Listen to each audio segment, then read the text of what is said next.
ইদানিং যে একটা মেয়ে নিয়ে যে খুব আলোচনা চলতেছে, মেয়েটাকে ঠিক আছে ধর্ষণ করা হয়েছে, ছোট একটা বাচ্চা 8 বছর, নামটা যেন কি ভাই, নামটা আমার ঠিক মনে নাই, কিন্তু যে কাজটা করছে ভাই, ও কি অ্যারেস্ট হয়েছে ভাই? এই খবরটা ভাই আমি জানি না। রামিসা রামিসা আক্তার, রামিসা মেয়েটার নাম হইলো রামিসা আক্তার।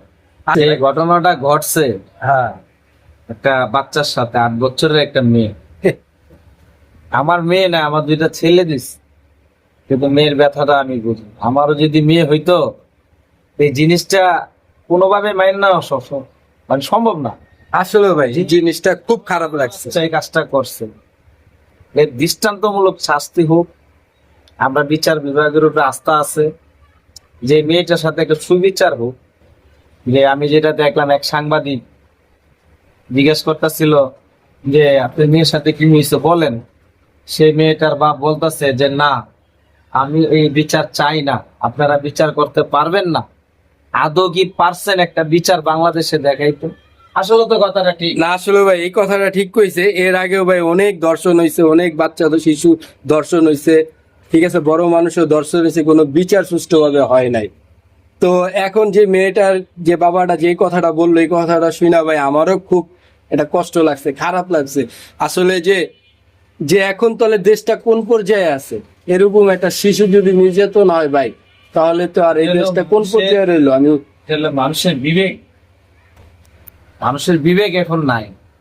পাশের ফ্ল্যাটের মেয়ে, যে ছেলেটা ধর্ষণ করছে, তার মেয়ের বয়স, নাউজুবিল্লাহ। কিভাবে এই কাজটা করলো? তার বউ এটার সাথে ইনভলভ আছিল। বাচ্চাটারে ধর্ষণ করছো, ঠিক আছে, মেরে ফেলছে। বাচ্চারা, কিন্তু বাচ্চাটার হাত কেটে ফেললো, কল্লাটা আলাদা করে ফেললো।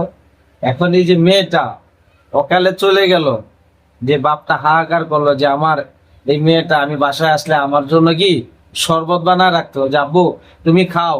এখন আমাকে কে বলবে? এই যে বাপের যে একটা হাহাকার, যে পুরা ফ্যামিলিটার ভিতরে যে একটা শূন্যতা নাইমে আসছে, এই শূন্যতা কি আর পূরণ করা যাবে? এখন যত শুনলাম যে এ ধরা খাইছে, এর এমন একটা বিচার করা হোক, সমাজের সামনে আইনা একদম দেশবাসীর সামনে করুক, যে আর কোনো বাচ্চার দিকে এরকম চোখে যেতে কোনো পুরুষ না তাকাইতে পারে। আমরা এটাই দাবি করি, এই বিচারটা আমরা চাই সরকারের কাছে। জি ভাই, কথাটা ঠিক কইছেন, এরকম একটা বিচার হওয়া দরকার এবং দ্রুত এর বিচার হওয়া দরকার। আমি মনে করি একটা সুষ্ঠু একটা রায় হওয়া উচিত, প্রকাশ্যে ওর বিচার করা হোক, যাতে ভবিষ্যতে এরকম আর না হয়। আমরা একটা সুন্দর বাংলাদেশ চাই ভাই।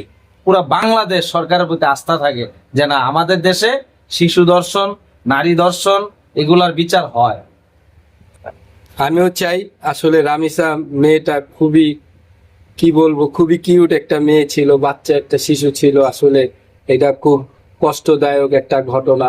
যে যে কাজটা করছে ও আসলে একটা জানোয়ার, জানোয়ারের চেয়েও খারাপ ও যেই কাজটা করছে।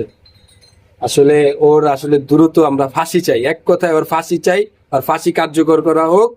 এটা বাংলাদেশ যাতে এটা দেখে, আর বাংলাদেশে ভবিষ্যতে কোনো মানুষ যাতে এরকম নিকৃষ্ট কাজ যাতে করতে না পারে, এরকম একটা শাস্তি আমরা চাই। তো আল্লাহ হাফেজ, বাই বাই।